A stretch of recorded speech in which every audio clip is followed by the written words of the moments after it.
Miss ಪೂಜಾ ಅವರೇ ನಿಮ್ಮ ವಾದ ಶುರು ಮಾಡಿ. ನಿಮ್ಮ ಎದುರಿಗೆ ಇಲ್ಲಿ ಬರ್ದಿರೋ ಒಂದು ಶ್ಲೋಕ ಆಯ್ತಲ್ಲ ಅದನ್ನು ಹೇಳ್ರಿ. ಸತ್ಯವನ್ನೇ ಹೇಳುತ್ತೇನೆ, ಸತ್ಯವನ್ನಲ್ಲದೆ ಬೇರೆ ಏನೂ ಹೇಳುವುದಿಲ್ಲ. ಸರಿ. ನಿಮ್ಮ ಮದುವೆ ಆಗಿ ಎಷ್ಟು ದಿನ ಆಯಿತು? ನಮ್ಮ ಮದುವೆಯಾಗಿ ಒಂದು 8 ತಿಂಗಳಾಯ್ತಷ್ಟೇ. 8 ತಿಂಗಳಾಯ್ತು. 8 ತಿಂಗಳಲ್ಲಿ ನೀವು ಮತ್ತು ನಿಮ್ಮ ಮಿಸಸ್ ಎಷ್ಟು ಸಲ ಜಗಳ ಮಾಡಿದ್ದೀರಾ? ಹಂಗೆ ಜಗಳ ಎಲ್ಲರ ಮನೆಯಾಗೂ ಇದ್ದಿದ್ದ ರೀ. ಹಂಗೆ ಜಗಳ ಎಷ್ಟು ಸಲ ಆಡಿರಿ ಅಂದ್ರೆ ಅವನ್ನೆಲ್ಲ ನೆನ್ಪಿಟ್ಕೊಂಡು ಹೆಂಗೆ ಕುಂದ್ರಕತ್ರಿ ಮೇಡಮ್? ಹಂಗಲ್ಲ, ಜಗಳ ಅಂದರೆ ಸಣ್ಣ ಪುಟ್ಟ ಮನೆಯಲ್ಲೇ ಅಡುಗೆ ಮಾಡಿಲ್ಲ ಅದು ಇದು ಅಂತ ಜಗಳ ಆಗೋದಲ್ಲ, ದೊಡ್ಡ ಪ್ರಮಾಣದಲ್ಲಿ ಆಗಿರುವಂಥ ಜಗಳ. ಈಗ ನಿಮ್ಮ ಹೆಂಡತಿ ನಿಮ್ಮ ಮನೇಲಿಲ್ಲ, ತವ್ರ ಮನೇಲಿ ಬಂದಿದ್ದಾರೆ, ಹೌದಾ? ಆ ಥರ ಜಗಳ ಕೇಳಿದ್ದು. ಆ ಥರ ಅಂದರೆ ಸುಮಾರು ಸಲ ಆಗೈತಿ. ಅಂದರೆ ನೀವು ಮದುವೆ ಆಗಿ 8 ತಿಂಗಳ ಒಳಗೆ ಸುಮಾರು ಸಲ ಜಗಳ ಮಾಡಿರಿ. ಹಾಂ ಆಗೈತಿ. ಫಸ್ಟ್ ಇರಲಿಲ್ಲ, ಆದರೆ ಎಲ್ಲ ಟೈಮು ನಾನೇ ಸ್ಟಾರ್ಟ್ ಮಾಡ್ತಾ ಇರಲಿಲ್ಲ, ಆಕಿನೇ ಜಗಳ ಮಾಡ್ತಾ ಇದ್ಲು. ಜಗಳದಿಂದನೇ ಹೊಂದಾಣಿಕೆ ಭಾಳ ಕಡಿಮೆ ಆಗಿದ್ದು. ಸ್ವಲ್ಪ ಜಗಳ ಆದ ತಕ್ಷಣ ಈಗ ಮನೆ ಬಿಟ್ಕೊಟ್ಟು ಹೋಗಿ ತವ್ರ ಮನೆ ಕುಂತಾಳ. ಜಗಳ ಮಾಡ್ತಿದ್ದಿದ್ದೆ ಆಕಿ. ಅಂದರೆ ನೀವು ಮನೆ ಬಿಟ್ಟು ಕಳಿಸಿಲ್ಲ? ಇಲ್ಲ, ನಾನೇನು ಮನೆ ಬಿಟ್ಟು ಹೋಗಂತನೂ ಅಂದಿಲ್ಲ, ಜಗಳನೂ ಮಾಡಿಲ್ಲ. ಸರಿ. ಇಲ್ಲೇ ಗೊತ್ತಾಗುತ್ತೆ ಯುವರ್ ಆನರ್, ನನ್ನ ಕಕ್ಷಿದಾರದ್ದು ಯಾವುದೇ ತಪ್ಪಿಲ್ಲ ಅಂತ. ಯುವರ್ ಆನರ್, ನನ್ನ ವಾದ ಇನ್ನೂ ಮುಗುದಿಲ್ಲ. Objection over ruled. ಮೊದಲು ನೀವೇನಾ ಜಗಳ ಶುರು ಮಾಡ್ತಾ ಇದ್ದಿದ್ದು? ಹೌದು, ಜಗಳ ನಾನೇ ಶುರು ಮಾಡ್ತಾ ಇದ್ದೆ. ಹಾ ಆಯ್ತಲ್ಲ ಯುವರ್ ಆನರ್, ಮತ್ತೇನು ಜಗಳ ಇವರೇ ಶುರು ಮಾಡ್ತಾ ಇದ್ರು ಅಂತ ಅವರೇ ಒಪ್ಕೊಂಡ್ರಲ್ಲ ಅವ್ರ ಬಾಯಿಂದಾನೆ. ಮತ್ತೆ ಈ ತರ ಜಗಳ ಮಾಡೋ ಅಂತ ಹೆಂಡತಿ ಜೊತೆ ಯಾವ ಗಂಡ ತಾನೇ ನೆಮ್ಮದಿಗಿರಕನ ನೀವ್ ಹೇಳ್ರಿ ಸರ್. ನನ್ನ ವಾದ ಇನ್ನೂ ಮುಗುದಿಲ್ಲ ಮಿಸ್ಟರ್ ಗೋಪಿನಾಥ್ ಅವರೇ. Objection over ruled. ಸುಮ್ಮನೆ ಹಂಗೆ ಇದ್ಕಿದ್ದಂಗೆ ಜಗಳ ಮಾಡ್ಬಿಡ್ತಿದ್ರ? ಸುಮ್ಮನೆ ಹಂಗೆ ಹಾರೋದು, ಚೀರೋದು, ಒದರೋದು, ಕಾರಣ ಏನಿರ್ತಿತ್ತು? ಸುಮ್ಮನೆ ಒಟ್ಟು ನಿಮ್ಗೆ ಜಗಳ ಮಾಡಬೇಕು ಅಂತನಾ? ಇಲ್ಲ, ಹಾಗೇನಿಲ್ಲ. ಸುಮ್ಮನೆ ಜಗಳ ಯಾವ ಹೆಣ್ಮಕ್ಳಾಗಲಿ ಯಾರೇ ಆಗಲಿ ಸುಮ್ಮನೆ ಶುರು ಮಾಡಲ್ಲ, ಅದಕ್ಕೊಂದು ಕಾರಣ ಇರುತ್ತೆ. ಇವರು ಅನವಶ್ಯಕವಾಗಿ ನನ್ನ ಮೇಲೆ ಪಡೋವಂಥ ಅನುಮಾನ ನನಗೆ ತಡ್ಕೊಳಕ್ಕಾಕಿದ್ದಿಲ್ಲ ರೀ. ಹೆಂಗಂದ್ರೆ ಹೊರಗೆ ಒಂದು ಕಾಯಿಪಲ್ಲೆ ಮಾರಕ್ಕೆ ಬಂದ್ರಂದ್ರೆ ಅವ್ರ ಹತ್ರ ಕಾಯಿಪಲ್ಲೆ ತೊಗೊಳಕ್ಕೆ ಹೋದೆ ಅಂದ್ರೆ ಯಾಕೆ ಅವ್ನ ಜೊತೆಗೆ ಯಾಕೆ ನಗಾತಿದ್ದಿ, ಅವ್ನ ಜೋಡಿ ಯಾಕೆ ಮಾತಾಡಿದ್ದಿ, ನಕ್ಕಿರಂಗಿಲ್ಲ, ಮಾತಾಡಿರಂಗಿಲ್ಲ. ಒಂದು ಚಿಲ್ಲರ್ ತೊಗೋಬೇಕು, ಇಸ್ಕೋಬೇಕು, ಇಲ್ಲ ಇದೇನು ರೀ ಅಣ್ಣ ಕಾಯಿಪಲ್ಲೆ ಹಿಂಗಾಗೈತ್ರಿ ಅಂತಂದು ಒಂದು ನಿಮಿಷ ಮಾತಾಡಿದ್ರು ಅದು ಅವನಿಗೂ ನನಗೂ ಹೋಲಿಸಿ ಮಾತಾಡೋದು. ಅವಾಗ ನಂಗೆ ತಡ್ಕೊಳಕ್ಕಾಕಿದ್ದಿಲ್ಲ. ಯಾಕೆ ಹಿಂಗೆ ಹೋಲಿಸಿ ಮಾತಾಡ್ತೀರಿ, ಯಾಕೆ ಇಷ್ಟ ಅನುಮಾನ ಪಡ್ತೀರಿ, ಯಾಕೆ ಹಿಂಗೆ ನನ್ನ ಮನಸ್ಸಿಗೆ ನೋವು ಕೊಡ್ತೀರಿ ಅಂತೇಳಿ ನಾನು ಜಗಳ ಅಂತೆಲ್ಲ ಮಾತಾಡೋಕ್ಕೆ ಶುರು ಮಾಡತ್ಲೇ ಅದು ಜಗಳಕ್ಕೆ ತಿರುಗ್ತಿತ್ತು. ಮನ್ಯಾಗೂ ಅಷ್ಟು ಆಳ್ಮಕ್ಳು, ನಮ್ದು ಕಮ್ತದ ಮನೆ, ರೈತರ ಮನೆ ಆಗಿರೋದ್ರಿಂದ ಆಳ್ಮಕ್ಳು ಬರ್ತಿದ್ರು, ಅವ್ರಿಗೊಂದು ಚಹಾ ಕೊಟ್ಟರು ಅನುಮಾನ ಪಡ್ತಿದ್ರು. ನೀವು ಒಟ್ಟು ಒಂದು ನಿಮಿಷ ಇವ್ರ ಗೆಳೆಯರು ಯಾರ ಜೊತೆಗೆ ಬಂದರೆ ಅವರಿಗೆ ನಾವು ಮಖ ತೋರಿಸ್ತಿದ್ದಿಲ್ಲ, ಆದ್ರೆ ಅವ್ರು ಬಂದಾಗ ನಾನೊಂದು ಕ್ಷಣ ಹಿಂಗೆ ಹಾದು ಹೊರಗೆ ಹೋಗಿ ಒಳಗೆ ಬಂದರು ಅನುಮಾನ ಪಡ್ತಿದ್ರು. ಅಂಥ ಟೈಮ್ನಾಗ ನಾನು ಮಾತಾಡೋ ಶುರು ಮಾಡತ್ಲೇ ಅವರು ನನ್ನ ಕೂಟ ಜಗಳ ಮಾಡೋಕ್ಕೆ ಚಾಲು ಮಾಡಿಬಿಡ್ತಿದ್ರು. Please note this point your honour. ಒಬ್ಬ ಅನುಮಾನ ಪಡೋವಂಥ ವ್ಯಕ್ತಿ ಜೊತೆಗೆ ಒಂದು ಹೆಣ್ಣು ಯಾರು ತಾನೇ ಇರ್ತಾರೆ, ನೀವೇ ಯೋಚನೆ ಮಾಡಿರಿ. ಈ ರೀತಿ ಮಾತುಗಳು ಅತ್ತಾಗಿಂದ ಬಂದಾಗ ನಮ್ಮ ಕಕ್ಷಿದಾರರು ಮತ್ತು ಜಗಳ ಮಾಡೋದು ಸರ್ವೇ ಸಾಧಾರಣ ಆಗಿರುತ್ತೆ. ಅವರು ಆ ಥರ ಮಾತಾಡಲಿಲ್ಲ ಅಂದರೆ ಇವ್ರು ಮಾತು ಬೆಳೆಸಲ್ಲ. ಇವ್ರು ಈ ರೀತಿ ಮಾತಾಡೋದ್ರಿಂದ ಅವರು ಕೂಡ ವಾಗ್ವಾದಕ್ಕೆ ಇಳಿತಿದ್ರು. ನೇರವಾದಂಥ ತಪ್ಪು ಗಂಡಂದೇ ಆಗಿರುತ್ತೆ your honour. I objection your honour. ಇಲ್ಲಿ ಏನಾಗಕತ್ತೈತಿ ಅಂತಂದೇಳಿ ಈಗ ಗಂಡ ಆರೋಪ ಮಾಡ್ತಾನೆ ಅಂತ ಅವ್ರು ಹೇಳ್ತಾ ಇರೋದು, ಆದ್ರೆ ಗಂಡ ಆರೋಪ ಮಾಡೋದಕ್ಕೆ ಯಾರು ಸುಮ್ನೆ ಆರೋಪ ಮತ್ತೊಬ್ರ ಮೇಲೆ ಮಾಡಲ್ಲ ಯುವರ್ ಆನರ್. ನಮ್ಮ ಕಕ್ಷಿದಾರರಿಗೆ ಅನುಮಾನ ಪಡುವಂತ ಕಾಯಿಲೆ ಏನೂ ಇಲ್ಲ. ಅವರು ಅನುಮಾನ ಪಡ್ತಾ ಇದ್ದಾರೆ ಅಂದ್ರೆ ಅಲ್ಲಿಂದ ಏನೋ ತಪ್ಪಾಗಿರ್ಬೋದಲ್ಲ, ನಿಮ್ಮ ಕಕ್ಷಿದಾರದೇ ತಪ್ಪಿರ್ಬೋದಲ್ಲ, ನಾನ್ ವಿಚಾರಣೆ ಮಾಡ್ತೀನಿ. ಸುಡುಗಾಡತ್ತ ನನಗೆ ಬರಕ್ಕೆ ಮನಸ್ಸಿದ್ದಿಲ್ಲ. ಶಾಂತವ, ನಿನ್ನ ಮಗಳು ಮಾಡೋ ಕೆಲಸ ಒಂದೊಂದಲ್ಲ ಇದ ಕಾರಣಕ್ಕೆ ಅವ್ರ ಕೇಸ್ ತಗೋಬೇಡ ಅಂತ ಬಡ್ಕೊಂಡಿದ್ದು. ಈಗ ನೋಡಿ ನಮ್ಮನ್ನು ಕರೆಸಿ ಇಲ್ಲಿ ನಿಂದಿರ್ಸಿರಿ. ನನಗೆ ಬರ್ತಾ ಇರೋ ಸಿಟ್ಟಿಗೆ ಸುಮ್ಮನೆ ಬಾಯಿ ಮುಚ್ಕೊಂಡು ತಡ್ಕೊಂಡಿನಿ ಅಷ್ಟೇ, ಮತ್ತೇನೂ ಇಲ್ಲ. ಬಾಯಿ ಮುಚ್ಕೊಂಡು ತಡ್ಕೊಂಡಿನಿ ಅಷ್ಟೇ. ನೀವು ಸುಮ್ನೆ ನಿಮ್ಮ ಹೆಂಡತಿ ಮೇಲೆ ಅನುಮಾನ ಪಡ್ತಿದ್ರ? ಇಲ್ಲ, ಅವಳು ಇರೋದೇ ಹಂಗಿದ್ಲು. ಅವಳು ಮಾಡಿರೋ ತಪ್ಪುಗಳು ಗೊತ್ತಾದ್ಮೇಲೆ ಗೊತ್ತಿತ್ತು, ಆದರೂ ನಾನು ಸರಿ ಆಗ್ತಾಳೆ, ಇವತ್ತು ಸರಿ ಆಗ್ತಾಳೆ, ನಾಳೆ ಸರಿ ಆಗ್ತಾಳೆ ಅಂತ ಸುಮ್ಮನಿದ್ದೆ. ಆದರೆ ಸರಿ ಆಗಲ್ಲ ಅಂತ ಗೊತ್ತಾಯ್ತು. ಆಕಿ ಇರೋದ ಹಂಗಿದ್ಲು. ಆಕಿ ಯಾವಾಗಲೂ ಒಂದು ಭಾಳ ಎಂತಕ್ಕೆ ಅಂತಂದರೆ ಇಡೀ ಊರಿಗೆ ಗೊತ್ತು, ಅಲ್ಲಿ ಹೆಸರು ಕೆಡಿಸ್ಕೊಂಡಿರಕ್ಕೆ ಊರ್ ಮಂದಿಗೆ ಗೊತ್ತು ಈಕಿ ಎಂತ ನಡತೆ ಗೆಟ್ಟೋಳು ಅಂತೇಳಿ. ಈ ವಿಷಯ ನಿಮಗೆ ಮೊದಲೇ ಗೊತ್ತಿತ್ತಾ? ಹಾ, ಗೊತ್ತಾಯ್ತು. Note this point your honour. ನಿಮಗೆ ಮತ್ತೊಬ್ಬ ಗಂಡಸಿನ ಜೊತೆ ಅಕ್ರಮ ಸಂಬಂಧ ಇತ್ತಾ? ಇತ್ತು, ಆದ್ರೆ ನನಗೆ ಮದುವೆಗಿಂತ ಮುಂಚೆ ಇದ್ದಿದ್ದು. ಮದುವೆ ಆದ್ಮೇಲೆ ನಾನು ಆ ಥರ ತಪ್ಪು ಮಾಡಿಲ್ಲ. ಅಂದ್ರೆ ಮದುವೆಗಿಂತ ಮುಂಚೆ ಇತ್ತು, ಮದುವೆ ಆದ್ಮೇಲೆ ಆ ತಪ್ಪು ಮಾಡಿಲ್ಲ ಅಂತ ನೀವು ಹೇಳ್ತಾ ಇದ್ದೀರಿ? ಹೌದು, ಮದುವೆಗಿಂತ ಮುಂಚೆ ಇದ್ದಿದ್ದು, ಮದುವೆ ಆದ್ಮೇಲೆ ನಾನು ಆ ಥರ ತಪ್ಪು ಮಾಡಿಲ್ಲ. Note this point your honour. ಕಳ್ಳ ಒಂದ್ಸಲ ಕಳ್ಳತನ ಮಾಡಿದ್ರೆ ಮತ್ತೆ ಎಲ್ಲೇ ಕಳ್ಳತನ ಆದ್ರೂ ನಾವು ಹೋಗಿ ಮತ್ತೆ ಅದೇ ಕಳ್ಳನ್ನೇ ವಿಚಾರಿಸೋದು. ಅದೇ ರೀತಿ ತಪ್ಪು ಒಂದ್ಸಲ ಮಾಡಿದ್ಮೇಲೆ ಇದೇನಾಗುತ್ತೆ ಅಂದ್ರೆ ಅವಾಗ ಮಾಡಿದವಳು ಇವಾಗ ಮಾಡಲ್ವಾ, ಹಂಗಿರೋ ಮೈಂಡ್ ಸೆಟ್ ಇದು ಚೇಂಜ್ ಆಗಿದೆಯಾ ಇಲ್ವೋ, ಅಥವಾ ಮತ್ತು ಈ ತರನೇ ಮಾಡ್ತಾ ಇರ್ಬೋದಲ್ಲ ಅನ್ನೋಂಥ ಅನುಮಾನ ನಮ್ಮ ಕಕ್ಷಿದಾರಿಗೆ ಬಂದಿದೆ. ಆಮೇಲೆ ನಡ್ಕೊಳ್ಳೋ ನಡವಳಿಕೆ ಕೂಡ ಅಲ್ಲ, ಮದುವೆಗಿಂತ ಮುಂಚೆನೆ ಮಾಡಿದವರು ಮದುವೆ ಆದ್ಮೇಲೆ ಇನ್ನೂ ಲೈಸೆನ್ಸ್ ಸಿಕ್ಕಿರುತ್ತೆ, ಏನ್ ಮಾಡಿದ್ರು ಯಾರಿಗೂ ಗೊತ್ತಾಗಲ್ಲ, ಹೇಳಲ್ಲ ಕೇಳಲ್ಲ ಅನ್ನೋ ಒಂದು ಧೈರ್ಯ ಬಂದಿರ್ತೈತಿ. ಮಾಡಿರ್ಬೋದು, ಮಾಡಿಲ್ಲ ಅಂತ ಅವ್ರು ಹೇಳ್ತಾ ಇದಾರ. ಮಾಡಿರೋದಕ್ಕೇನೆ ನಮ್ಮ ಕಕ್ಷಿದಾರರು ಅನುಮಾನ ಪಟ್ಟಿರ್ಬೋದಲ್ಲ. ಇಲ್ಲಿ ತಪ್ಪು ಅವ್ರೊಬ್ಬರದೇ ಅಂತ ಹೇಳಕ್ ಆಗಲ್ಲ ಯುವರ್. ಇಲ್ಲಿ ತಪ್ಪು ಎರಡು ಕಡೆಯಿಂದ ಅನ್ನೋದಕ್ಕಿಂತ ಹೆಣ್ಮಕ್ಳು ದಾರಿ ತಪ್ಪಿದಾಗ ಗಂಡ್ಮಕ್ಳಿಗೆ ಕೋಪ ಬರೋ ಸಹಜ. I objection your honour. ನಾನು ಒಂದು ಕೆಲವು ಪ್ರಶ್ನೆಗಳನ್ನ ಕೇಳಬೇಕು ಅಂತ ಅನ್ಕೊಂಡಿದ್ದೀನಿ. ಕೇಳಿ. ನಿಮಗೆ ನಿಮ್ಮ ಹೆಂಡತಿ ದಾರಿ ತಪ್ಪಿದಾಳ, ಆಕಿ ನಡತೆಗೆಟ್ಟವರು ಅಂತ ನೀವು ಅಂದ್ರಲ್ಲ, ಅದು ನಿಮಗೆ ಮದ್ವೆಗಿಂತ ಮುಂಚೆ ಗೊತ್ತಾಗಿತ್ತಾ, ಮದ್ವೆ ಆದ್ಮೇಲೆ ಗೊತ್ತಾತ? ಮದ್ವಿಗಿಂತ ಮುಂಚೆ ಗೊತ್ತಾತು. ಮತ್ತೆ ಯಾಕೆ ಮದ್ವೆ ಆದ್ರಿ ಹೇಳಿ, ಇದು ಉತ್ತರ ಕೊಡ್ರಿ. ಮತ್ತೆ ಯಾಕೆ ಮದ್ವೆ ಆದ್ರಿ? ಅವ್ರು ನಡತೆಗೆಟ್ಟವರು, ಅವ್ರು ಸರಿ ಇಲ್ಲ, ಅವ್ರಿಗೆ ಈ ಥರ ಅಫೇರ್ಸ್ ಅದಾವ ಅಂತ ಗೊತ್ತಾದ್ಮೇಲೂ ಯಾಕೆ ಮದ್ವೆ ಆದ್ರಿ? Objection your honour. ಅವ್ರೇನೋ ಕನಿಕರದಿಂದ ಮದ್ವೆ ಆಗಿರ್ಬೋದು. Objection over. ನೀವು ಸ್ವಲ್ಪ ಸುಮ್ಮನೆ ಇರ್ರಿ, ಅವ್ರಿಗೆ ಮಾತಾಡಕ್ ಬಿಡ್ರಿ. ಅದು ನಾನು ಆಕಿ ಸರಿ ಹೋಗಳ, ಆಮೇಲೆ ಈ ಥರ ತಪ್ಪು ಇನ್ನೊಂದ್ಸಲ ಯಾವತ್ತೂ ಮಾಡಲ್ಲ, ಮನುಷ್ಯನಿಗೆ ತಪ್ಪು ಮಾಡಿದವ್ರಿಗೆ ತಿದ್ಕೊಳಕ್ ಒಂದು ಅವಕಾಶ ಕೊಡೋಣ ಅಂತ ನಾನು ಮದ್ವೆ ಆಗಿದ್ದು. ನಿಮ್ಮ ತಾಯಿಗೆ ಇದು ಗೊತ್ತಿತ್ತ ಮೊದಲೇ? ಹಾಂ, ಅವ್ರಿಗೂ ಗೊತ್ತಿತ್ತು ಅಂದರೆ ಗೊತ್ತಿದ್ದಿದ್ದಿಲ್ಲ. ಫಸ್ಟು ಇಲ್ಲಿ ನಿಂತಾರಲ್ಲ ಅವರೊಬ್ರು ಬಂದು ನಮ್ಮ ತಾಯಿಯವರಿಗೆ ಹೇಳಿ ಹೋಗ್ಬಿಟ್ರು. ಅದಾದಮೇಲೆ ನನಗೆ ವಿಷಯ ಗೊತ್ತಾದ್ಮೇಲೆ ನಮ್ಮ ತಾಯಿಯವರಿಗೆ ಕನ್ವಿನ್ಸ್ ಮಾಡಿ ಅವ್ರು ಒಪ್ಕೊಂಡಿರಲಿಲ್ಲ. ಅವ್ರ ಇಷ್ಟಕ್ಕೆ ವಿರುದ್ಧವಾಗಿ ನಾನು ಮದ್ವೆ ಮಾಡ್ಕೋಬೇಕಾಯ್ತು. ಮತ್ತೆ ಅವ್ರು ಆ ತಪ್ಪು ಮಾಡಲ್ಲ ಇನ್ನೊಂದ್ಸಲ ಅಂತ ನಂಬಿಕೆ ಇಟ್ಟು ನೀವು ಮದ್ವೆ ಆದ್ಮೇಲೆ ಮತ್ತೆ ಯಾಕೆ ನೀವು ಅವ್ರ ಮೇಲೆ ಪದೇ ಪದೇ ಅನುಮಾನ ಪಟ್ರಿ? ಒಂದ್ಸಲ ತಪ್ಪು ಮಾಡಿದೋಳು ಮತ್ತೆ ಮಾಡಲ್ಲ ಅಂತ ಏನು ಗ್ಯಾರಂಟಿ? ನನಗೆ ಯಾಕೋ ಬರ್ಬರ್ತಾ ಸರಿ ಅನ್ನಿಸ್ಲಿಲ್ಲ. ತಪ್ಪು, ಸುಳ್ಳು ಹೇಳ್ತಾ ಇದ್ದೀರಿ ನೀವು. ನಿಮಗೆ ಯಾವುದೋ ಒಂದು ಆಕರ್ಷಣೆಯಿಂದ ಮದುವೆ ಆದ್ರಿ, ಆದರೆ ಅದನ್ನು ಒಪ್ಕೊಳಕ್ ಆಗ್ತಿಲ್ಲ ನಿಮ್ಮ ಕೈಲಿ. ಸತ್ಯನ ಮೊದಲು ಮಾಡಿದ ತಪ್ಪನೆ ಈಗ ಮಾಡಿರೋ ತಪ್ಪನ್ನ ಮರ್ಸಕ್ಕೆ ಪ್ರಯತ್ನ ಮಾಡಲಿಲ್ಲ, ಇನ್ನಷ್ಟು ಚುಚ್ಚಿ ಮಾತಾಡೋಕ್ಕೆ ಶುರು ಮಾಡಿದ್ರಿ, ತಪ್ಪುಗಳನ್ನ ಎತ್ತಿ ಹೇಳಿದ್ರಿ. ಅದರಿಂದನೇ ಅವ್ರಿಗೂ ಕೂಡ ಅದು ಕಿರಿಕಿರಿ ಉಂಟಾಗಿದೆ. ನಿಮ್ಮ ಮನೇಲಿ ನಿಮ್ಮ ತಾಯಿ ವಿರುದ್ಧವಾಗಿ ನೀವು ಮದುವೆ ಆದೆ ಅಂತ ಹೇಳಿದ್ರಿ. ನಮ್ಮ ಕಕ್ಷಿದಾರರು ಹೇಳೋ ಪ್ರಕಾರ ನಿಮ್ಮ ತಾಯಿ ಯಥೇಚ್ಛವಾಗಿ ನಿಮ್ಗೆ ಕಿವಿ ಚುಸ್ತಾ ಇದ್ರು, ಅವ್ರು ಹೇಳ್ದಂಗೆ ನೀವು ಕೇಳ್ತಾ ಇದ್ರಿ. ಅವ್ರು ಹೇಳಿ ನಿಮ್ಮ ತಲೆಯಲ್ಲೂ ಅದು ಬರೋಕ್ಕೆ ಶುರುವಾಯಿತು ಅಂತ ಹೇಳಿದ್ರು. ರೈಟಾ? Objection your honour. ಅದು ಕೇಸಿನ ಹಾದಿಯನ್ನ ಬೇರೆ ಕಡೆ ತಪ್ಪಿಸ್ತಾ ಇದಾರೆ. ಇಲ್ಲ ಯುವರ್ ಆನರ್, ನಾನು ಕೇಸಿನ ಹಾದಿನ ಯಾವ ಕಡೆನೂ ತಿರುಗಿಸ್ತಾ ಇಲ್ಲ. ನಾನು ಕೇಳ್ತಾ ಇರೋದು ಅವರು ಕಣ್ಣಾರೆ ಏನಾದರೂ ನೋಡಿದಾರಾ ಅಂತ ಕೇಳಕ್ಕೆ ಹೊರಟಿದ್ದೆ. You can proceed. Thank you your honour. ನೀವು ಯಾವತ್ತಾದರೂ ನಿಮ್ಮ ಹೆಂಡತಿ ಬೇರೆಯವ್ರ ಜೊತೆಗೆ ಕೆಟ್ಟದಾಗಿರೋದನ್ನ ಕಣ್ಣಾರೆ ಕಂಡಿದ್ದೀರಾ? ಇಲ್ಲ. ಅಥವಾ ಯಾರಾದರೂ ಬಂದು ನಿಮ್ಮ ಹೆಂಡತಿ ನನ್ನ ಜೊತೆ ಈ ಥರ ನಡ್ಕೊತಾ ಇದಾರ ಅಂತ ಹೇಳಿದಾರಾ? ಇಲ್ಲ. ಮತ್ತೆ ಹೆಂಗೆ ನೀವು ಅವ್ರ ದಾರಿ ತಪ್ಪಿದಾರ, ಅವ್ರು ಸರಿ ಇಲ್ಲ ಅಂತ ಅನ್ಕೊಂಡ್ರಿ?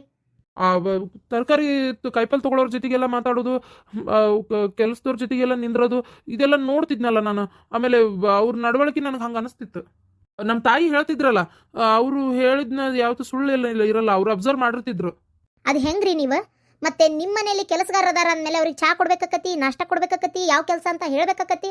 ಅದನ್ನೆಲ್ಲ ಹೇಳುವಾಗ ಮಕ್ಕ ಗಂಟು ಹಾಕೊಂಡಿರಕ್ಕಾಗುತ್ತಾ? ಒಂದೆರಡು ನುಡಿ ಮಾತಾಡಿರ್ಬೋದು. ಅದನ್ನ ನೀವು ಅವರು ದಾರಿನೇ ತಪ್ತಾದಾರ ಅಂತ ಹೆಂಗೆ ಹೇಳಿದ್ರಿ? ತಿದ್ಕೊಳಕ್ಕೆ ಅವಕಾಶ ಕೊಡ್ತೀನಿ ಅಂತ ಮದುವೆ ಆದ್ಮ್ಯಾಗ ಅವಕಾಶ ಕೊಡ್ಬೇಕಲ್ಲ ನೀವು. ಇದೇ ರೀತಿ ನೀವು ತಪ್ಪು ಮಾಡಿ ನೀ ಮಾಡ್ತಾ ಇದಿ ಅಂದ್ರೆ ಹೆಂಗದು? ನನಗೆ ಹಂಗೆ ಅನ್ನಿಸ್ತು. ಅದಕ್ಕೆ ಇಂಥಕಿ ಜೊತೆಗೆ ಇರೋದು ಬೇಡ ಅಂತ ಅನ್ನಿಸ್ತಾ ಇತ್ತು ನನಗೆ ಈಕಿಂದ ಮುಕ್ತಿ ಕೊಡಿಸ್ಬಿಡ್ರಿ, ನಂಗೆ ಬೇಡ, ಡೈವರ್ಸ್ ಕೊಡ್ತೀನಿ ನಾನು.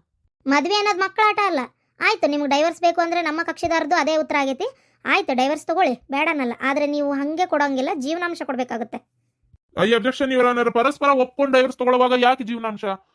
ಅದು ಅಲ್ಲದೆ ಈ ತರ ಇರೋಂತ ಹೆಣ್ಣಿಗೆ ಜೀವನಾಂಶ ಕೊಡ್ಲೇಬೇಕು ಅನ್ನೋ ಯಾವ ಉದ್ದೇಶನೂ ಇಲ್ಲ. ಒಂದು ಅವಕಾಶ ಅವ್ರು ಕೊಟ್ಟಿದ್ರು, ಅದೇ ದೊಡ್ಡ ಮಾತು. ಇಲ್ಲ ಯುವರ್ ಆನರ್, ಕೊಡಲೇಬೇಕಾಗುತ್ತೆ. ಯಾಕಂದರೆ ಆಕೆ ಈಗ ಪ್ರೆಗ್ನೆಂಟ್, ಗರ್ಭಿಣಿ ಆಗಿರೋ ಆಕೆ ಆ ಮಗುನ ಹೆಂಗೆ ಸಾಕ್ಬೇಕು, ಅಕ್ಕಿ ಹೆಂಗೆ ಜೀವನ ಮಾಡ್ಬೇಕು, ಗಂಡ ದಿಕ್ಕಿಲ್ದಿರೋ ಸಂಸಾರ, ವಯಸ್ಸಾಗಿರೋ ತಾಯಿ ಹೆಂಗೆ ಜೀವನ ಮಾಡಬೇಕು? ಅವರಿಗೆ ಜೀವನಾಂಶ ಕೊಡಲೇಬೇಕು ಯುವರ್ ಆನರ್. ಇವ್ರಿಗೆ ಅವರು ಆ ಥರ ಇದ್ದಾರೆ ಅಂತ ಗೊತ್ತಾದ್ಮೇಲೆ ಮದುವೆ ಮಾಡ್ಕೊಳ್ಳೇಬಾರ್ದಾಗಿತ್ತು. ಮತ್ತೆ ಯಾಕೆ ಮದುವೆ ಮಾಡಿಕೊಂಡು ಅವ್ರ ಜೀವನನೂ ಹಾಳು ಮಾಡಿ ಇವರು ನಡಂತರ ಈ ಥರ ಕೈ ಬಿಟ್ರೆ ಈಗ ಅವ್ರು ಎಲ್ಲಿ ಹೋಗ್ಬೇಕು, ಏನು ಮಾಡ್ಬೇಕು? ಸುಮ್ಮನೆ ಹಂಗೆ ಇದ್ದಿದ್ರೆ ಅವ್ರು ಬೇರೆ ಯಾರನ್ನಾರ ಮದುವೆ ಮಾಡ್ಕೊತಿದ್ರೋ ಏನೋ, ಅಥವಾ ಅವ್ರ ಜೀವನ ಅವ್ರಿಗೆ ಬಿಟ್ಟಿದ್ದು. ಇವರು ಈ ರೀತಿ ಮದುವೆ ಮಾಡಿಕೊಂಡು ಈಗ ನನಗೆ ಯಾಕೆ ಬೇಡ ಅಂತ ಕೈ ಬಿಡೋದು ಇದ್ಯಾಕೋ ನನಗೆ ಸರಿ ಕಾಣ್ತಾ ಇಲ್ಲ ಯುವರ್ ಆನರ್, ಸರಿ ಕಾಣಿಸ್ತಿಲ್ಲ. ಅವರಿಗೆ ಇವರು ಜೀವನಾಂಶ ಕೊಡಲೇಬೇಕು ಯುವರ್ ಆನರ್. ಮೊದಲೇ ಈಕೆ ನಡತೆಗೆಟ್ಟ ಹೆಣ್ಣು, ಆ ಮಗು ನಮ್ಮ ಕಕ್ಷಿದಾರದ್ದೇ ಅಂತ ಹೇಳಕ್ ಏನ್ ಗ್ಯಾರಂಟಿ ಇದೆ? I objection your honour. ಒಂದು ಹೆಣ್ಣಿನ ಬಗ್ಗೆ ಈ ರೀತಿ ಇಂಥ ಒಂದು ದೊಡ್ಡ ಕೋರ್ಟಲ್ಲಿ ನಿಂತ್ಕೊಂಡು ಮಾತಾಡೋದು ಅಷ್ಟು ಸರಿಯಲ್ಲ ಯುವರ್ ಆನರ್. ಒಂದು ಹೆಣ್ಣಿನ ಬಗ್ಗೆ ಅಷ್ಟು ಅಸಭ್ಯವಾಗಿ, ಅಷ್ಟೊಂದು ಹೀನಾಯವಾಗಿ ಮಾತಾಡೋದು ಇದು ಗೌರವಕ್ಕೆ ಸರಿಯಲ್ಲ. ಹೌದು, ಅದು ನಾನು ನನ್ನ ಹೆಂಡತಿ ಕರ್ಕೊಂಬರಕ್ಕಂತ ಹೋದೆ. ಜಗಳ ಆಗಿ ಈಕಿ ತವ್ರ ಮನೆಗೆ ಹೋಗಿ ಮರನೇ ದಿನ ನಾನು ಹಂಗಾರೆ ಕರ್ಕೊಂಡು ಬಂದ್ರಾತು, ಯಾಕೆ ಸುಮ್ಮನೆ ಜಗಳ ಅಂತ ಹೋಗಿದ್ದೆ. ಆದರೆ ಆವಾಗ ಇವ್ರು ಏನು ಮಾಡಿದ್ರು ಅಂದರೆ, ಅವರು ನನ್ನ ಹೆಂಡತಿ ಮನೇಲಿ ಆ ವ್ಯಕ್ತಿ ಇದ್ದ. ನನ್ನ ಹೆಂಡತಿ ಮದುವೆಗಿಂತ ಮುಂಚೆ ಅಫೇರ್ ಇಟ್ಕೊಂಡಿದ್ಲಲ್ಲ ಆ ವ್ಯಕ್ತಿ ಮತ್ತೆ ನನ್ನ ಹೆಂಡತಿ ಮನೇಲಿ ಇದ್ರು. ಇವರು ಮತ್ತೆ ಅದೇ ಕೆಲಸ ಮುಂದುವರಿಸ್ತಾ ಇದ್ರು. ಅದಕ್ಕೆ ನಂಗೆ ಸಿಟ್ಟು ಬಂದು ಬಿಟ್ಟು ಬಂದೆ ಅಲ್ಲೇ. ಏನು ಮುಂದುವರ್ಸೋದು? ಅವ್ರ ಮನೆಗೆ ಬಂದ ತಕ್ಷಣ ಅವ್ರ ಮನೇಲಿ ಅವ್ರಿದ್ರಾ? ಏನು ಮಾತಾಡ್ತಾ ಇದ್ರಾ? ಏನು ಮಾಡ್ತಾ ಇದ್ರು? ಮಾತಾಡ್ತಾ ಇದ್ರು. ನಾನು ಹೋದ ತಕ್ಷಣ ಈ ಮನುಷ್ಯ ಕರ್ಕೊಂಡೋಗ್ರಿ ಆಕಿನ್ನ, ಆಕಿ ಒಳ್ಳೆಕಿ, ನಾವು ಅಂಥವ್ರಲ್ಲ, ನಾವು ಆ ಥರ ತಪ್ಪು ಮಾಡಿಲ್ಲ, ಹಿಂದಾಗಿದ್ದು ಆಗ ಹೋತು, ನಾನು ಏನಾಯ್ತು ಅಂತ ವಿಚಾರಿಸಕ್ಕೆ ಬಂದೆ ಹೊರತು ನಾನು ಆ ಥರ ಏನೂ ಇಲ್ಲ ಅಂತ ತ್ಯಾಪಿ ಹಚ್ಚಕ್ಕೆ ನೋಡಿದ್ರು. ಆದ್ರೆ ನನಗದನ್ನು ಒಪ್ಕೊಳಕ್ಕೆ ಇಷ್ಟ ಆಗಲಿಲ್ಲ. ಅದು ಹೆಂಗೆ ಒಂದು ದಿನ ಬಂದು ಮರನೇ ದಿನನೇ ಈ ವ್ಯಕ್ತಿ ಅಲ್ಲಿ ಬರ್ತಾನೆ, ನಂಗೆ ಇದೇ ಇಷ್ಟ ಆಗಲಿಲ್ಲ. ಒಬ್ಬ ಮನುಷ್ಯ ಇನ್ನೊಬ್ಬ ಮನುಷ್ಯನ ಜೊತೆಗೆ ಮಾತಾಡೋದೇ ತಪ್ಪು ನಿಮ್ಮ ಪ್ರಕಾರ? ಮಾತಾಡೋದು ತಪ್ಪಲ್ಲ, ಆದರೆ ಯಾರ ಜೊತೆಗೆ ಮಾತಾಡ್ತೀವಿ ಅನ್ನೋದು ಮುಖ್ಯ ಆಗುತ್ತೆ. ಯುವರ್ ಆನರ್, ಪ್ಲೀಸ್ ನನಗೆ ಆ ವ್ಯಕ್ತಿನ ವಿಚಾರಣೆ ಮಾಡೋಕೆ ಅವಕಾಶ ಕೊಡಬೇಕು. ಓಕೆ, ನೀವೇನವರು? ನಿಮ್ಮ ಹೆಸರು? ನನ್ನ ಹೆಸರು ವಿರೂಪಾಕ್ಷಯ್ಯ ಅಂತೇಳಿ. ಈಗ ಇಲ್ಲಿ ನಿಂತಿದ್ರಲ್ಲ ಸುಂದರಿ ಅನ್ನೋರು, ಅವರು ನಿಮ್ಮ ಮಗಳ ವಯಸ್ಸಿನವರು ಅಂತ ಅನಿಸುತ್ತೆ. ಅಷ್ಟು ಚಿಕ್ಕ ಹುಡುಗಿ ಜೊತೆಗೆ ನೀವು ಅದು ಹೆಂಗೆ ಈ ಥರ ಒಂದು ಸಂಬಂಧ ಬೆಳೆಸಿದ್ರಿ? ಅದು ಅದು ನಾನು ಅವರ ಅಪ್ಪಾಜಿ ಮತ್ತು ನಾವು ಗೆಳೆಯರು. ಅದು ಇಷ್ಟೆಲ್ಲ ಆಗಿ ಕೈ ಬಿಟ್ಟ ಮೇಲೆ ಆಮೇಲೆ ಅವರು ಮದುವೆ ಮಾಡ್ಕೊಂಡ್ರು. ಕೈ ಬಿಟ್ಟ ಮೇಲೆ ಅಂತ ಅಂದ್ರಲ್ಲ, ಮತ್ತೆ ಯಾಕೆ ನೀವು ಹೋಗಿದ್ರಿ ಅಲ್ಲಿ? ಇಲ್ಲ, ಅದು ನಾನು ಹೋಗ್ಬೇಕು ಅಂತ ಹೋಗ್ಲಿಲ್ಲ. ಈ ತರ ಅನುಮಾನ ಪಟ್ಟು ಗಂಡನ ಜೊತೆ ಗಂಡ ಬರೀ ಅನುಮಾನ ಪಟ್ಟು ಜಗಳ ಆಗಿ ಆಕಿ ಮನಿಗ್ ಬಂದಾಳ ಅಂತ ಅವ್ರ ತಾಯಿ ಬಂದು ನಮ್ಮ ಮನ್ಯಾಗ ಸ್ವಲ್ಪ ಬಾಯ್ ಮಾಡಿದ್ರು. ಬಾಯ್ ಮಾಡಿಂದ ನನಗೆ ಅವಾಗ ಗೊತ್ತಾಯ್ತು ಮನಿಗ್ ಬಂದಾಳ ಅಂತೇಳಿ. ಅವಾಗ ನಾನು ಒಂಚೂರು ಹೋಗಿ ಏನಾಯ್ತು, ಇಲ್ಲ ನಾನು ನೀನು ಆ ಥರ ಏನಿಲ್ಲಲ್ಲ, ಮೊದ್ಲು ಆಗಿದ್ದ ಆಯ್ಕೆ ಹೋತು, ಈ ಗಂಡನ ಜೋಡಿ ಯಾಕೆ ನಾ ಬಂದು ಏನಾರ ಹೇಳಲೇನ, ನಂಬಿಕೆ ಬರ್ವಲ್ದ ನಾವಂಗ ಹಂಗಾರೆ ಮಾತಾಡ್ಲೇನ ಅಂತದೆಲ್ಲ ಏನಿಲ್ಲ ಅಂತ ನಾ ಹೇಳಲೇನ ಅಂತ ಹೇಳಕ್ ಹೋದೆ. ಅಷ್ಟ್ರಾಗ ಅವ್ರು ಬಂದ್ಬಿಟ್ರು. ಅದು ಬಿಟ್ರೆ ಒಂದು ಮಾನವೀಯತೆ ದೃಷ್ಟಿಯಿಂದ ಮಾತಾಡಕ್ ಹೋಗಿದ್ನೆ ಹೊರತು ನಮಗೂ ಮತ್ತು ಆ ಸುಂದರಿಗೂ ಮತ್ ಯಾವುದೇ ರೀತಿಯ ತಪ್ಪು ಸಂಬಂಧ ಇಲ್ಲ. ದಯವಿಟ್ಟು ಅದನ್ನ ಆ ಥರ ತಿಳ್ಕೊಳ್ಳಾರ್ದ ಅವ್ರು ಇದು ತಿಳ್ಕೊಬೇಡ್ರಿ ಅಂತ ಕೇಳ್ಕೊಳಕ್ ಇಷ್ಟಪಡ್ತೀನಿ ಅಷ್ಟೇ. ನಾನು ಆ ಥರ ತಪ್ಪು ಮಾಡಿಲ್ಲ. ಮತ್ತೆ ನಾವು ಅವಾಗ ಆಗಿದ್ದಾಗಿ ಹೋತು ಅಂತ ಮರ್ತು ಮುಂದುಂಟೆ ಜೀವನದಾಗ. ಸರಿ, ನೀವೇನು ಹೋಗ್ರಿ. ನೀವ್ ಯಾಕೆ ಹೋಗಿ ಅವ್ರ ಮನೆಗೆ ಬಾಯ್ ಮಾಡಿದ್ರಿ? ಅದು ನನ್ನ ಮಗಳ ಗಂಡ ಅನುಮಾನ ಪಟ್ಟು ನನ್ನ ಮಗಳ ಜೊತೆಗೆ ಜಗಳ ಮಾಡಿ ಕಳಿಸ್ಬಿಟ್ನಲ್ಲ, ಅದಕ್ಕೆ ಹಿಂದಕ್ಕಾಗಿದ್ದ ಘಟನೆನೇ ಕಾರಣ. ಅದೇ ಮನಸ್ಸಿನಾಗ ಇಟ್ಕೊಂಡು ನಾನು ನಾಳೆ ನನ್ನ ಮಗಳ ಜೊತೆ ಜಗಳ ಮಾಡತ್ತಾನ ಅಂತೇಳಿ ಅದು ನನಗೆ ಸಮಾಧಾನ ಆಗಲಿಲ್ಲ, ಸಹಿಸ್ಕೊಳಕ್ಕಾಗಲಿಲ್ಲ. ಹಾಗಾಗಿ ನಾನು ಒಂದಿಟ್ಟು ಬಾಯಿ ಮಾಡಕ್ಕೆ ಹೋಗ್ಬಿಟ್ಟೆ ಅಷ್ಟೇ. ಆ ವಿಚಾರವಾಗಿ ಯಾಕೆ ಏನಾಯ್ತು, ನಾನು ಆ ಥರ ಈಗೇನು ಇಲ್ಲಲ್ಲ, ಆಗಿದ್ದಾಗಿ ಹೋತು ಅಂತ ಕೇಳಕ್ಕೆ ಅವ್ರು ಬಂದಿದ್ದು. ಕೇಳಕ್ಕಾಗಿ ಬಂದಿದ್ರಾ ಅಥವಾ ಆಗಿದ್ದಾಗ ಹೋತು ಮತ್ತೆ ಇಲ್ಲಿಗೆ ಬಂದು ಮತ್ತೆ ಮುಂದುವರ್ಸೋಣ ಅಂತ ಹೇಳಕ್ ಬಂದಿದ್ರಾ? I objection your honour. ಇಲ್ಲ, ನನ್ನ ಮಗಳದ್ದು ಏನೂ ತಪ್ಪಿಲ್ರಿ. ಅವದರಲ್ಲಿ ತಾಯಿ ಮಗ ಇಬ್ಬರು ಸೇರಿ ತಾಯಿ ತಲೆಯಾಗ ತುಂಬಿದ್ಲಂತೆ. ಕೇಳಿ ಬರೇ ಅನುಮಾನ ಪಟ್ಟು ನನ್ನ ಮಗಳ ಮೇಲೆ ಇಬ್ಬರು ಕೂಡ ಇಲ್ಲದ ಸಲ್ಲದ ಆರೋಪ ಮಾಡ್ಯಾರ್ರಿ. ಜಗಳ ಮಾಡಿ ಹಿಂಸೆ ಕೊಟ್ಟಾರ. ಅದು ಬಿಟ್ರೆ ನನ್ನ ಮಗ ಏನೂ ತಪ್ಪು ಮಾಡಿಲ್ರಿ. ನನ್ನ ಮಗಳು ಏನೂ ತಪ್ಪು ಮಾಡಿಲ್ರಿ. ಈಕೆ ಇಡೀ ಊರಿಗೆ ಗೊತ್ತು ಯುವರ್ ಆನರ್ ಇವ್ರು ಎಂತವ್ರು ಅಂತ, ಇವ್ರ ಸಂಬಂಧ ಎಂತದ್ದು ಅಂತ. ಅದು ಮದುವೆ ಆದ್ಮೇಲೆ ಅವ್ರು ಮುಂದುವರ್ಸಿದ್ದಕ್ಕೆ ನಮ್ಮ ಕಕ್ಷಿದಾರರಿಗೆ ಅದೆಲ್ಲ ಬಹಳ ಬೇಜಾರಾಗ್ಬಿಟ್ಟಿದೆ. ಬೇಜಾರಾಗಿ ಅವ್ರನ್ನ ಕೈ ಬಿಟ್ಟಾರ. ಈಗ ದಯವಿಟ್ಟು ಈ ಒಂದು ಸಂಬಂಧದಿಂದ ನಮ್ಮ ಕಕ್ಷಿದಾರನ ವಿಮುಕ್ತಿಗೊಳಿಸಿ ಅವ್ರ ಪಾಡಿಗೆ ಅವ್ರನ್ನ ಜೀವನ ಮಾಡೋದಕ್ಕೆ ನೀವು ಅವಕಾಶ ಮಾಡಿಸ್ಕೊಡ್ಬೇಕು ಅಷ್ಟೇ. ಅದು ಯಾವುದೇ ರೀತಿ ಜೀವನಾಂಶ ಕೊಡೋ ಅವಶ್ಯಕತೆ ಇಲ್ಲ ಅಂತ ನನ್ನ ಅಭಿಪ್ರಾಯ your honour. That's all your honour. Your honour, ನಿಮ್ಮ ಮುಂದೆ ನಾನೊಂದು ಈಗ ಬೇಕಾಗಿರೋಂಥ ಎಲ್ಲ ಡಾಕ್ಯುಮೆಂಟ್ಸ್ನ ಕೊಟ್ಟಿದ್ದೇನೆ. ಮಗುವಿನ DNA ಚೆಕ್ ಮಾಡಿದ್ದೀವಿ ಯುವರ್ ಆನರ್. ಇವರ DNA ಕೂಡ ಇದೆ. ಇದು ಇವರ ಮಗುನೇ ಅಂತ ಹೇಳೋದಕ್ಕೆ ಅಲ್ಲಿ ಎಲ್ಲ ರೀತಿಯ ಸಾಕ್ಷಿಗಳು ಕೂಡ ಇದೆ. ದಯವಿಟ್ಟು ಈ ಮಗು ಮತ್ತು ತಾಯಿ ಇಬ್ಬರು ಜೀವನ ಮಾಡೋದಕ್ಕೆ ಜೀವನಾಂಶದ ಅವಶ್ಯಕತೆ ತುಂಬ ಇದೆ. ಇಲ್ಲ ಅಂದರೆ ಆ ಮಗು ಬೆಳೆಸೋದು ತುಂಬ ಕಷ್ಟ ಆಗುತ್ತೆ ಒಬ್ಬ ತಾಯಿಗೆ. ದಯವಿಟ್ಟು ಇದಕ್ಕೆ ನೀವು ಜೀವನಾಂಶ ಕೊಡಿಸ್ಲೇಬೇಕು your honour. Your honour, please ಇವ್ರ ತಾಯಿಯವ್ರನ್ನ ಮಾತಾಡ್ಸಕ್ಕೆ ನಂಗೆ ಅವಕಾಶ ಕೊಡಬೇಕು. ನಿಮ್ಮ ಇಷ್ಟಕ್ಕೆ ವಿರುದ್ಧವಾಗಿ ನಿಮ್ಮ ಸೊಸಿನ ಇವರು ನಿಮ್ಮ ಮಗ ಮದುವೆ ಆದರು ಅಂತ ಹೇಳಿದರು. ಹೌದ್ರಿ, ನನಗೊಂದು ಚೂರು ಇಷ್ಟ ಇರಲಿಲ್ಲ ರೀ ಈಕಿ ಸೊಸೆಯಾಗಿ ಬರೋದು. ನಾನು ಬ್ಯಾಡ ಇಂಥ ಹೆಣ್ಣು ಅಂತ ಎಷ್ಟು ಬಡ್ಕೊಂಡೆ ನಾನು. ಹೇಳಿದ್ರು ನನ್ನ ಮಗ ನನ್ನ ಮಾತು ಕೇಳಲಿಲ್ಲ ರೀ. ನನಗೊಂದು ಚೂರು ಇಷ್ಟ ಇಲ್ಲ ಅಂದ್ರೆ ಇಷ್ಟ ಇಲ್ಲ ರೀ. ಒಟ್ಟು ಈಕಿ ಬಂದಿದ್ದಂದ್ರೆ ನಂಗೆ ಸೇರ್ಕಿನೇ ಇಲ್ಲ ರೀ. ನಾ ಬೇರೆ ಅದ್ರಾಗೂ ನಮ್ಮ ಕಳಬಳ್ಳಿಯಾಗೂ ಇದ್ದರು ಹೆಣ್ಮಕ್ಳು. ನಾನು ಬೇರೆ ಆದ್ರೆ ನೋಡಿ ಮಾಡ್ಬೇಕಂತ ಭಾಳ ಅಂದ್ಕೊಂಡೆ. ಆದ್ರೆ ನನ್ನ ಮಗ ನನ್ನ ಮಾತು ಕೇಳಲಿಲ್ಲ. ಏನು ಮಾಡ್ತೀರಿ ಹೇಳ್ರಿ. ಆಕಿನ ಮದುವೆ ಮಾಡ್ಕೊಂಡು ಬಂದ. ನಿಮ್ಮ ಸೊಸಿ ಯಾರ ಜೊತೆಗಾದರೂ ತಪ್ಪಾಗಿ ನಡ್ಕೊಂಡಿದ್ದನ್ನು ನೀವು ನೋಡಿದ್ರೆ ಅನ್ನೋದಕ್ಕಿಂತ ಕಣ್ಣು ಮುಂದೆ ಯಾರು ಮಾಡ್ತಾರನ್ರಿ. ಎಲ್ಲ ಕದ್ದು ಮುಚ್ಚಿನೇ ಇರ್ತೈತಿ. ಕುಲು ನಕ್ಕೋಂತ ನಿಂದ್ರಕಿ ಮಾತಾಡಕಿ ಎಲ್ಲ. ಒಟ್ಟು ಏನಂದ್ರೆ ಆಕಿ ನಡ್ಕೊಳ್ಳೋ ಹಾವನ ಹಂಗಿತ್ರಿ. ಅದು ಆಕಿ ಒಟ್ಟು ಸರಿ ಇಲ್ಲ ಬಿಡ್ರಿ. ಆಕಿ ನನಗೆ ಮಾತ್ರ ಅದು ಕನ್ಫರ್ಮ್ ಐತಿ. ನನಗೆ ಅನ್ನಿಸ್ತಿತ್ತು ಆಕಿ ನೋಡತ್ಲೆ ನನಗೆ ಅನ್ನಿಸ್ತಿತ್ತು ಈಕಿ ಸರಿ ಇಲ್ಲ ಅಂತೇಳಿ. ಬರೀ ಅನಿಸಿದ್ದಷ್ಟೇ, ಯಾವುದೇ ಸಾಕ್ಷಿ ಆಧಾರಗಳಿಲ್ಲ. ನೀವು ಯಾರ ಜೊತೆ ಕುಲು ಅಂತ ಮಾತಾಡ್ತಿದ್ರಲ್ಲ ಅವ್ರನ್ನೇ ಹೋಗಿ ಏನಾದರೂ ಡೈರೆಕ್ಟಾಗಿ ಕೇಳಿರ? ಡೈರೆಕ್ಟಾಗಿ ಕೇಳೋದು ಕೇಳಿಲ್ರಿ. ಹೆಂಗೆ ಕೇಳ್ತೀರಿ ಹೇಳ್ರಿ? ಕೇಳಿಲ್ಲ, ಕೇಳಿಲ್ರಿ. ಹೋಗ್ಲಿ, ಮತ್ತೆ ಅದೇ ವ್ಯಕ್ತಿ ಜೊತೆ ಮಾತಾಡ್ಕೊಂತ ಕುಂದ್ರೋರ? ಫೋನ್ನಾಗ ಏನರ ಭಾಳತ್ತು ಮಾತಾಡ್ಕೊಂತ ನಿಂದ್ರೋರ? ಇಲ್ರಿ ಫೋನ್ಯಾಗ ನನ್ನ ಮಗನ ಫೋನ್ಲೇನ ಹಚ್ಚಿ ಅವ್ರು ಹೋಗೋ ಒಂದಿಟ್ಟು ಮಾತಾಡಕ್ಕೆ ಬೇರೆ ಯಾರಿಗೂ ಫೋನ್ ಏನು ಹಚ್ತಿದ್ದಿಲ್ಲ. ಫೋನ್ಯಾಗ ಕರೆನ್ಸಿ ಏನು ಇದ್ದಿದ್ದಿಲ್ಲ ಬಿಡ್ರಿ. ಯಾರ ಫೋನು ಬರ್ತಿದ್ದಿಲ್ಲ ಹೋಗಿದ್ದಿಲ್ಲ ಏನಿಲ್ಲ. ಇದ್ರೂ ಇದ್ದಾಗೂ ಯಾವ ಬಂದಿಲ್ಲ. ಆಮೇಲೆ ಅವ್ರ ಜೊತೆಗೆ ದಿನ ಮಾತಾಡ್ಕೊಂತಿರ್ತಿದ್ದಿಲ್ಲ ರೀ. ಆಳು ಮಕ್ಕಳು ಇಲ್ಲ ರೀ, ನಮ್ಗೆ ಬೇರೆ ಬೇರೆ ಬರೋರು ನಮ್ಮ ಕೆಲ್ಸಕ್ಕೆ, ನಮ್ಮ ಹೊಲ್ಮನಿ ಕೆಲಸ ಅಲ್ರಿ, ನಮ್ಗೆ ಬೇರೆ ಬೇರೆ ಬರ್ತಿದ್ರು. ಬೇರೆ ಯಾರು ಬಂದ್ರು ಅವ್ರ ಜೊತೆ ಹಿಂಗೆ ಮಾತಾಡೋರು ಇವ್ರು. ನನಗೆ ಅನುಮಾನ ಬರ್ತಿತ್ತು ರೀ ಹಿಂಗಿರ್ಬೋದು ಅಂತೇಳಿ. ನನಗೆ ಅನುಮಾನ ಬರ್ತಿತ್ತು ರೀ. ನಾನು ನನ್ನ ಮಗನ ಮುಂದೆ ಹೇಳಿದೆ ಹಿಂಗಿರ್ಬೇಕಪ್ಪ, ಇದು ಯಾಕೆ ಸರಿ ಕಾಣವಲ್ದು ನೋಡು ಅಂತೇಳಿ. ಅವಾಗ ಅವಂಗೂ ಅನ್ಸಕ್ಕೆ ಶುರುವಾತು ರೀ. Note this point your honour. ಬರೀ ಒಂದು ಊಹಾಪೋಹಗಳಿಗಿಂದ ಮಗನಿಗೆ ಹೇಳಿಕೊಟ್ಟು ಆ ಮಗನ ಪಾಯಿಂಟ್ನು ನೀವು ಕೇಳಿದ್ರಿ, ಇಲ್ಲಿ ತಾಯಿ ಪಾಯಿಂಟ್ನು ಕೇಳಿದ್ರಿ, ಎಲ್ಲೂ ಸಾಕ್ಷಿ ಆಧಾರಗಳಿಲ್ಲ. ಬರೀ ಊಹಾಪೋಹಗಳು ಅಷ್ಟೇ. ಇರ್ಬೋದು, ಇದ್ದಿರ್ಬೋದು, ಅನ್ನಿಸ್ತು, ನನಗೆ ಅನ್ನಿಸ್ತು, ಅದಕ್ಕೆ ಹೇಳಿದೆ ಅಂತೇಳಿ ಹೇಳಿದ್ದು. ಇದು ಬರೀ ಅನುಮಾನಗಳಿಂದ ಒಂದು ಹೆಣ್ಣಿನ ಜೀವನ ಹಾಳಾಗೈತಿ ಇವ್ರ ಅನ್ನೋದು. ದಯವಿಟ್ಟು ಅವ್ರಿಗೆ ಜೀವನಾಂಶ ಕೊಡಿಸಿ ಅವರಿಗೊಂದು ನ್ಯಾಯ ದೊರಕಿಸ್ಕೊಡ್ಬೇಕು ಅಂತ ಕೇಳ್ಕೊಳ್ತೀನಿ. ಈ ಮೂಲಕ ತಿಳಿಸೋದೇನೆಂದ್ರೆ, ಒಂದು ಗಂಡಿನ ಅವಶ್ಯಕತೆ ಹೆಣ್ಣಿಗಿದೆ, ಮಗುಗೆ ತಂದೆ ಅವಶ್ಯಕತೆ ಇತ್ತು. ಆದರೆ ಅವರು ನನಗೆ ಬೇಡ ಅಂತ ಬಿಡ್ತಾ ಇರೋ ಕಾರಣದಿಂದ ಮುಂದೆ ಆ ಹೆಣ್ಣು ಜೀವನ ಮಾಡೋದಕ್ಕೆ ಯಾವುದೇ ರೀತಿ ತೊಂದರೆ ಆಗಬಾರ್ದು ಅನ್ನೋ ಒಂದು ಉದ್ದೇಶದಿಂದ ಕೋರ್ಟ್ ಈ ರೀತಿ ಆದೇಶ ಕೊಡ್ತಾ ಇದೆ. ಆ ಹೆಣ್ಣಿಗೆ ಮತ್ತೆ ಆ ಮಗುಗೆ ಇಬ್ರಿಗೂ ಜೀವನ ಮಾಡೋದಕ್ಕೆ ಇವ್ರ ಆಸ್ತಿಯಲ್ಲಿ ಕಾಲು ಭಾಗದಷ್ಟು ಅವಳಿಗೆ ಕೊಡಲೇಬೇಕು.